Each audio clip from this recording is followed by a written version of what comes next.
está todavía siendo el escenario que se ha escogido para la celebración de esta edición número 15 del Seminario de Periodistas que organizan de forma conjunta, por una parte, la Sociedad Española de Oncología Médica, SEOM, y la compañía biofarmacéutica MSD España.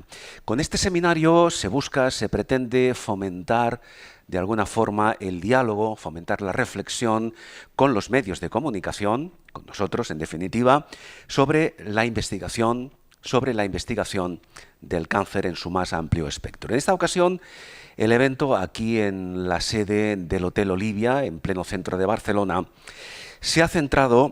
el evento se ha centrado en el cáncer en estadio precoz y en la medicina de precisión y cómo ésta puede ayudar al manejo de esta enfermedad.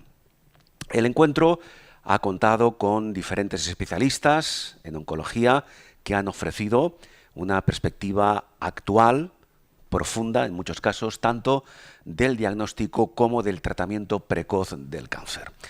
Y lo que vamos a hacer ahora es, aunque sea a grosso modo, una revisión, un resumen de alguna forma de algunos de los conceptos que se han abordado precisamente en este seminario, y vamos a hacerlo saludando a nuestra invitada, a Lourdes López Bravo. Hola, Lourdes. Hola, buenas tardes. Encantado, gracias. Encantada.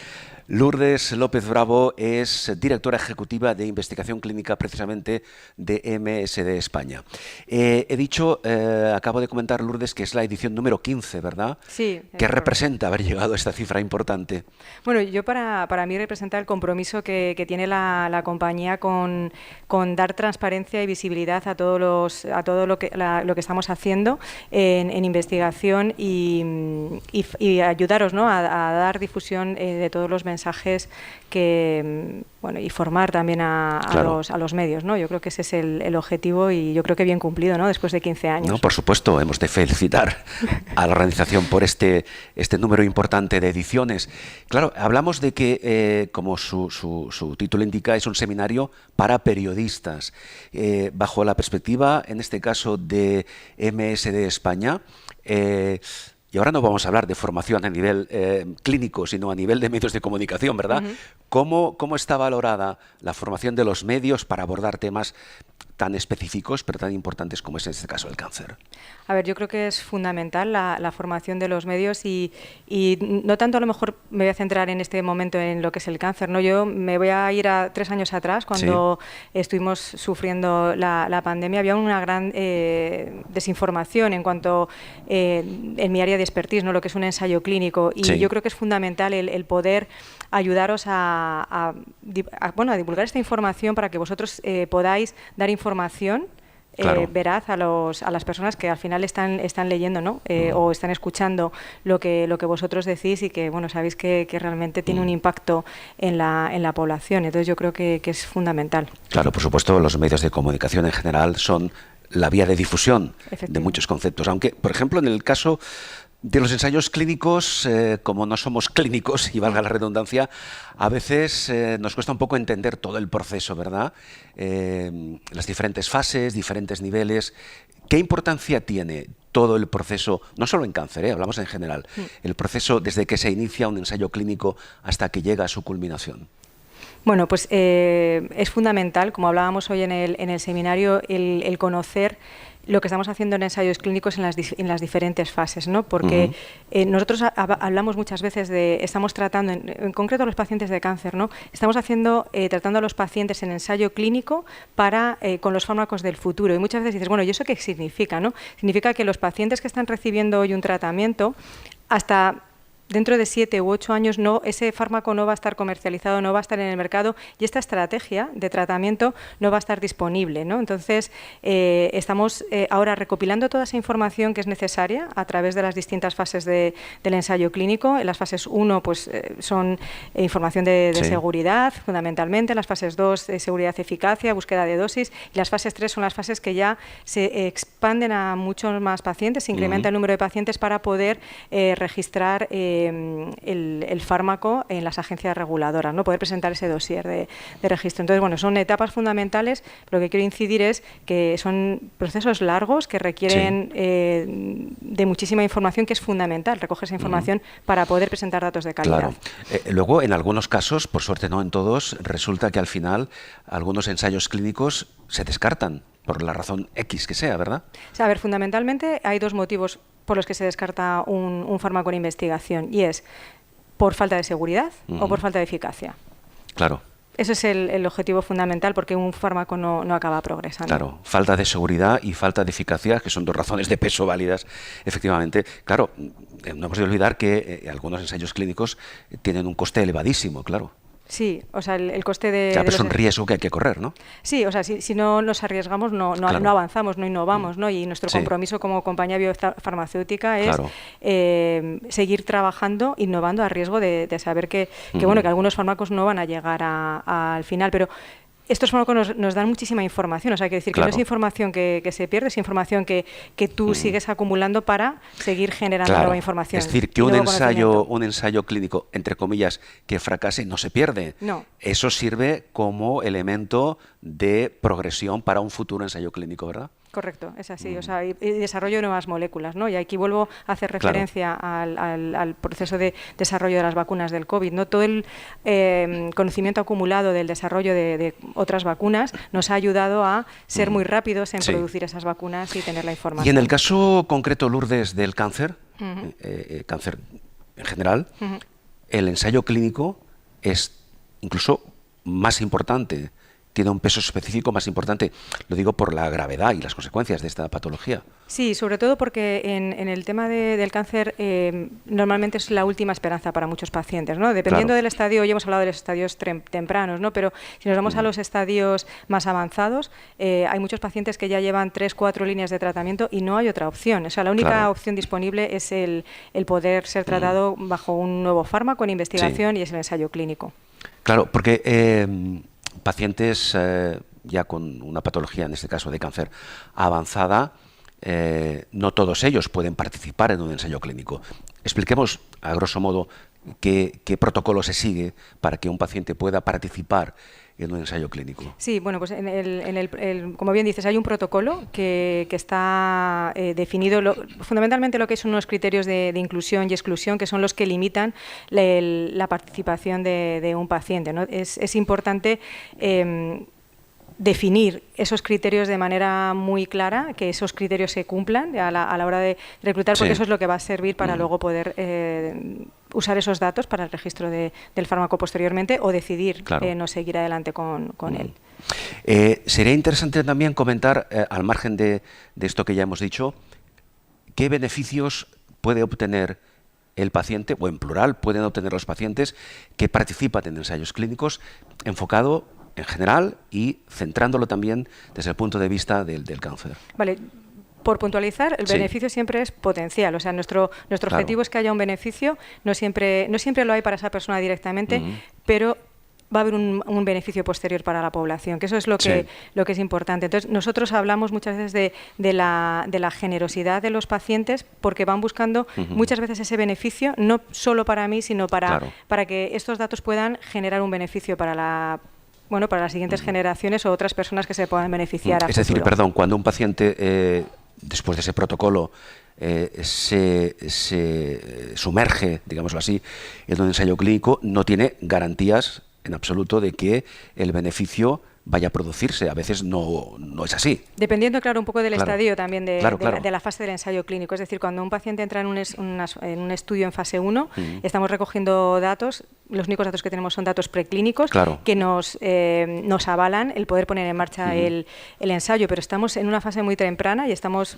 todavía... Hay una incógnita, que no puede resolverse en ese momento. En ese momento, pero cuando un ensayo clínico se aprueba, siempre se aprueba por las agencias reguladoras, es decir, que tienes una cierta garantía que hay una posibilidad de que salga bien, lógicamente, y el fármaco es seguro, los datos que tenemos para poderlo... En todo caso, el riesgo es compartido. El riesgo es compartido. Y el paciente es consciente de que puede que funcione, puede que no dé el resultado previsto, pero que en todo caso su aportación va a ser positiva para ese momento o para el futuro tratamiento de esta patología, ¿verdad? Claro, existen muchas tipologías diferentes de ensayos clínicos, hay mucha diversidad, ¿no? Bueno, más que la diversidad de los ensayos clínicos la enfoco más en cuanto a lo que es el paciente. O sea, y te digo por qué. Porque nosotros lo que estamos haciendo ahora es un trabajo muy bonito de evaluar que todos los pacientes tengan acceso a los ensayos clínicos, ¿no? Y esa es la diversidad. ¿Y por qué esto es importante? Porque los datos que tú generas del ensayo clínico tienen que ser lo más veraces posibles y que sean lo más, o sea, que incluyan digamos, toda la población que a posteriori se va a beneficiar. Es decir, si estás tratando, imagínate, en un ensayo clínico solo hombres entre 50 y 60 años y luego lo van a usar mujeres entre 25 y 50, obviamente esos datos no son válidos. ¿No? Entonces, lo que se trata es tener una diversidad tanto de género, de edad, de cultura, que nos pueda dar una información lo más... lo más veraz posible y que sea lo más válida para asegurar que ese fármaco que estamos usando en el ensayo clínico se va a usar con toda seguridad una vez que se apruebe el fármaco comercialmente. Y que va a cumplir con el objetivo que se ha previsto. Claro, en este momento la situación ¿cuál es? Es decir, ¿cualquier paciente no puede acceder a un ensayo clínico, digamos, por voluntad propia? ¿En España me refiero? A ver... Sí, no, te diría. Sí, no, los pacientes tienen... hay una oportunidad de trabajar ahí. O sea, la Agencia Española hizo un esfuerzo de poner a disposición de los pacientes lo que se llama el Registro Español de Ensayos Clínicos, con lo cual todos los ensayos clínicos que ahora mismo están abiertos en España para reclutando pacientes, esa información está disponible para los pacientes. Tú tienes una enfermedad, dices, tengo esto, puedes hacer esa búsqueda y viene información de contacto y puedes acceder a contactar con esa persona para que te dirija hacia los hospitales donde puedes trabajar, ¿no? O donde podrías participar. Y luego tienes que cumplir esos criterios. Es decir, una vez que un paciente cumple, o sea, es potencialmente candidato, se le evalúa y se ve si realmente cumple criterios o no. Bien. O sea, ¿Y esa decisión final quién la toma para admitir a un paciente en un ensayo clínico? Siempre un investigador, un médico que esté participando. En este caso hablamos de oncología, pues un oncólogo que sea parte del ensayo clínico. Los ensayos clínicos no se hacen en todos los centros oncológicos en España. Entonces hay una limitación. Bien. Porque una de las principales limitaciones es la muestra, ¿no? Como hablábamos, es una muestra de pacientes a lo que nos dirigimos. No estamos haciendo ensayos en la población mundial, sino es una muestra reducida. Bien, hablemos de la, entre comillas, centralización o descentralización de los ensayos clínicos en España. ¿Cómo están distribuidos? Bueno, pues ahora mismo, ¿cuál es el criterio? El criterio fundamentalmente es que hay que poner al paciente en el centro, ¿no? Eso es lo primero. Entonces, y de aquí hemos aprendido mucho de la pandemia. Pacientes oncológicos que estaban siendo tratados, imagínate, en Valdebrón y vivían en Sevilla, ¿no? No podían desplazarse o desde luego lo último que queríamos era poner en riesgo añadido a un paciente oncológico para ese desplazamiento. Entonces, lo que hemos aprendido es que hay oportunidad de una videollamada que te asegura que estás viendo al paciente, se puede hacer una revisión o un TAC en el centro local para evitar que el paciente se desplace, ¿no? Entonces, hemos recogido todos esos aprendizajes y ahora se está trabajando con la Agencia Española del Medicamento en una guía para poder, pues esto, digamos, de alguna manera, que no se quede solo en un aprendizaje, sino que lo podamos ejecutar. Con esto, al final, lo que estamos haciendo es que los pacientes puedan ser dando más oportunidad de que pacientes que no están centrados en Madrid o Barcelona, que es donde tenemos el núcleo fundamental de ensayos clínicos, puedan participar, evitar desplazamientos, que pueda haber también lo que llamamos la telemedicina, ¿no? Hacer visitas virtuales. La telemedicina hace tiempo que ya ha llegado al cáncer, al tratamiento, incluso al diagnóstico en algunos casos, ¿no? Pero una pregunta en este sentido, que no sé si quedará fuera de contexto, porque antes se ha comentado algo al respecto. ¿La inteligencia artificial ya ha llegado? ¿Ya es una realidad en cuanto al diagnóstico y tratamiento del cáncer? ¿O todavía estamos un poco lejos a este nivel. Yo ahí creo que no soy la persona adecuada quizás para responderte, pero no estoy en la parte diagnóstica, no estamos en la otra parte, en la parte más como clínica. Referencia, simplemente. Como referencia, yo creo que se está avanzando y quizás lo estamos usando más nosotros desde la parte de la industria para diseñar modelos de nuevos fármacos. Un par de cuestiones más antes de concluir. En este momento, en base a lo que hemos hablado esta mañana y en base a la situación actual que se está viviendo en cuanto al tratamiento del cáncer, ¿cuál sería o cuáles son en este momento los retos que se han planteado, que están sobre la mesa? Pues mira, yo en base a lo que hemos hablado esta mañana, yo creo que los retos fundamentales son dos. Uno que es el cribado de los pacientes, ¿no? El poder hacer un cribado para prevenir o poder tratar cuanto antes. Y el otro reto estaba relacionado con cómo la investigación está ayudando a cambiar un poco el paradigma de tratamiento en cuanto a ese trabajo multidisciplinar que se tiene que hacer en los centros para abordar el mejor tratamiento para el paciente. Es decir, ¿cuál es el reto? El reto sigue siendo cronificar el cáncer, curarlo, pararlo cuanto antes. O sea, ese es el reto el que tenemos, y ahí es donde estamos, yo creo, trabajando, y por eso nuestra estrategia es trabajar en estadios más precoces y siempre que se pueda prevenir, claro. Claro, hablábamos del cribado. En este momento existen cribados, digamos, ya establecidos, consolidados, y hay la posibilidad de que se incluya algún otro cribado, por ejemplo, en cuanto al cáncer de próstata.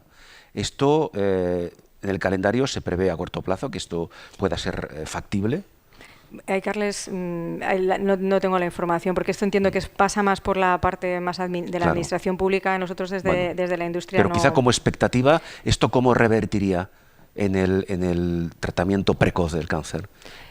Es decir, extender los cribados a otros tipos de cáncer. Sí, o sea, extender los cribados a otros tipos de cáncer, insisto un poco en el comentario anterior, yo creo que es fundamental el diagnóstico precoz. Claro. Y para poder diseñar las rutas asistenciales adecuadas para que los pacientes puedan tener el tratamiento lo antes posible. O sea, eso es lo fundamental. Y ahora sí, una última pregunta. España, ¿a qué nivel está en cuanto al liderazgo en relación a la investigación clínica en cáncer, en este caso? España es un referente en investigación clínica en el mundo. O sea, aquí hemos contado con el apoyo el apoyo incondicional de la Agencia Española del Medicamento, con todos los temas regulatorios. O sea, todo esto es un tema tremendamente regulado, como tiene que ser. Y aquí la agencia ha sido una agencia con un pensamiento innovador que ha tratado de apoyar el desarrollo de los ensayos clínicos, acortando los tiempos de aprobación que requieren.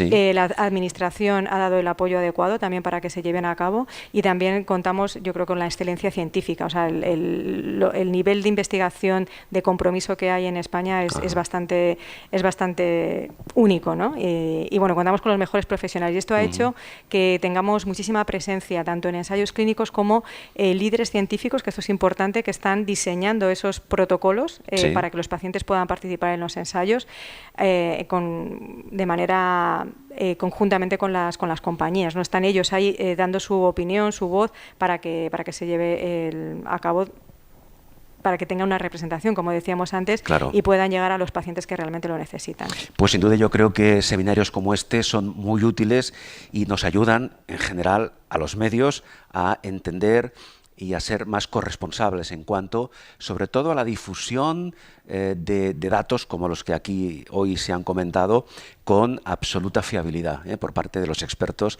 profesionales. Algunos de ellos los hemos podido escuchar hace unos minutos. Lourdes López Bravo, repito, muchísimas gracias por dedicarnos unos minutos de su tiempo, directora ejecutiva de investigación clínica de MSD España, en esta 15 edición. El año que viene será la siguiente y esperamos volver a encontrarnos. Esperemos que sí. Para seguir avanzando en esta línea, en este seminario de periodistas que, como decía antes, organizan de forma conjunta la Sociedad Española de Oncología Médica, la SEOM, y la compañía biofarmacéutica MSD España.